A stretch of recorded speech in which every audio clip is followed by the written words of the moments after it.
Hey, it's time for 11 with the final episode of Triangle Strategy Unit Buffs, a series where I theorize ways to buff units by giving them skills from other units. I was originally going to have one more episode after this, but I figured I'd condense them together because of the characters being covered already mixing and matching a lot. So today we'll be covering Quahaug and how to unbreak him by giving out his skills to other units and just removing some of them altogether because he's way too broken. And then also covering the skills that we skipped over from other episodes and who those would be going to. But we'll start off with Quahaug. And the first thing is reverse space-time. This should not be a skill. This should be a quietus. Feels like this was designed as a quietus and then they just threw it on him because they needed an extra character. So they threw all the extra broken stuff they could think of on him. So this is just absolutely should be a quietus instead of a skill. Same with stop time. This should also be a quietus. Just have it the effect be you select a unit to not be stopped and then every other unit is stopped for 2 turns. That's why you can only use it once per battle. Same with reverse space-time.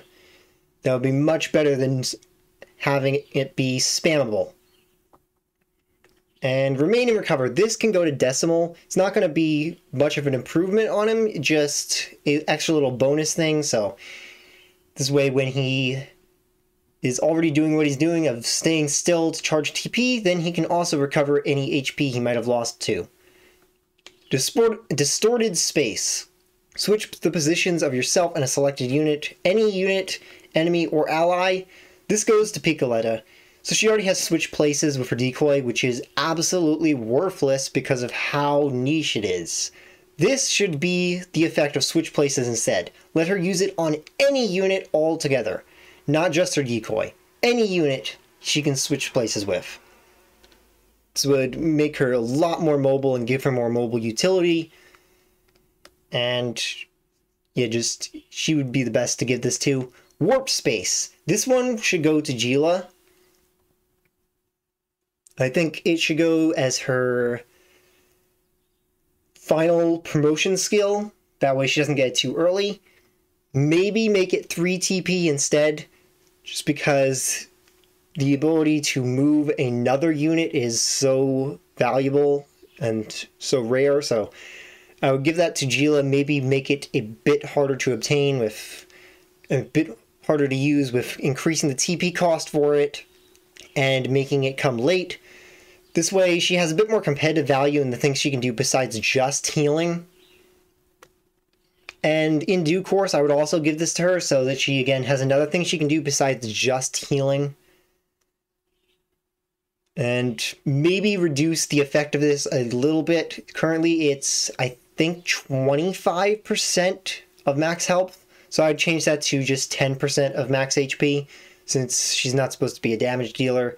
So just a extra little thing that she can use when she's not currently healing or saving up TP for a big heal.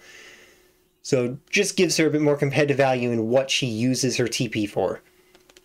Turn back time. I would give this to Cordelia because without stop time, this effectively becomes just another form of healing.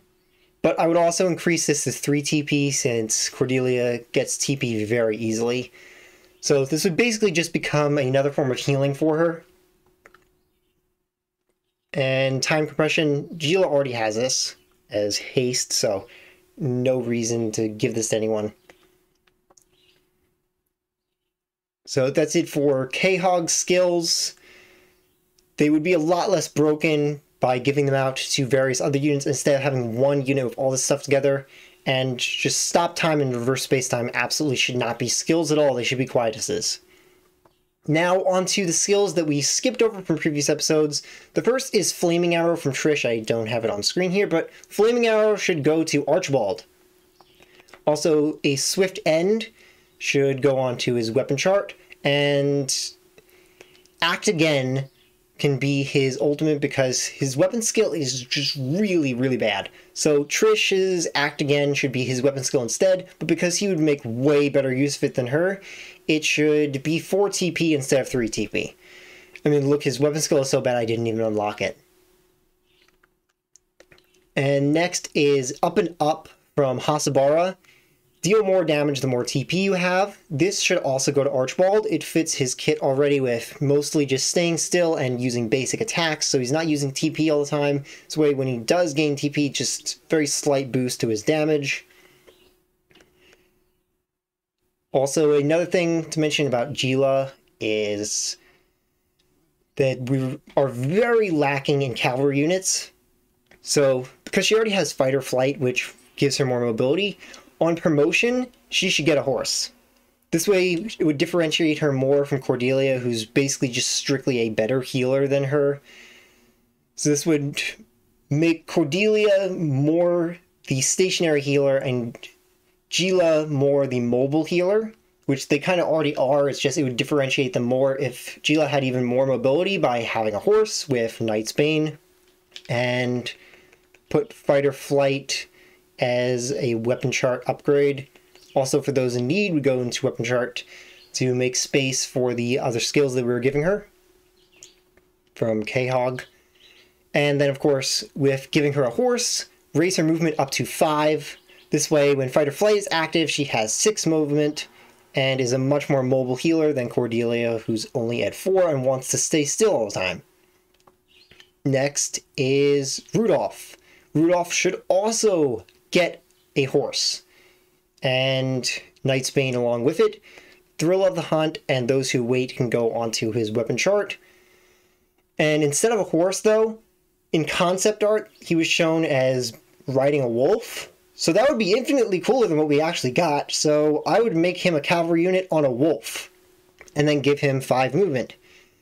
He also has Fight or Flight, so it would fit with giving that to cavalry units. So, give Rudolph a wolf. Give this man a wolf. It would, on promotion, that is. Let him stay the same on recruitment, but when you promote him to his 2nd tier class, then you get higher movement, and he rides a wolf, because that would just be perfect for him. Now, the last thing is 2 skills from Yulio. Intimidation, an AoE attack that lowers TP by 1 on all the enemies hit by it. So I would give this effect, not the attack itself, but the effect, to both Glacial Moon and Rain of Arrows.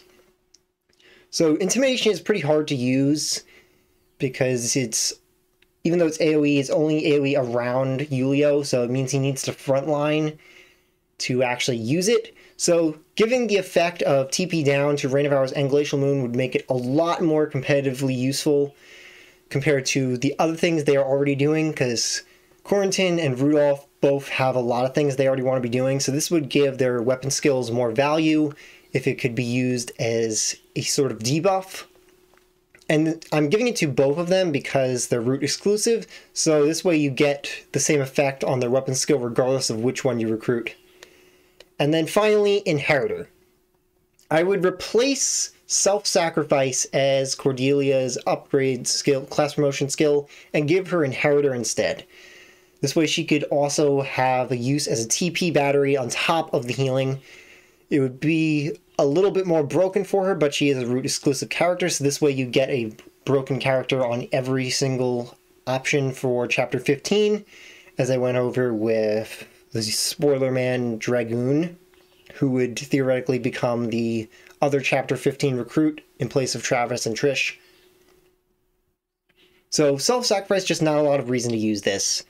Inheritor would be a lot more useful because she can increase her TP very quickly. She's very good at providing TP for herself. So this way she could use the excess if she's not healing.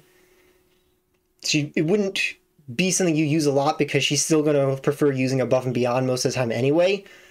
But this way she just has competitive value in her skills. So that is it for this entire series. I've covered every unit that I think could give up their skills for other characters. So if you watch to the end, then comment Blossom Dance down below to let me know. And see you next time with probably more Xenoblade videos since I'm done with Triangle Strategy.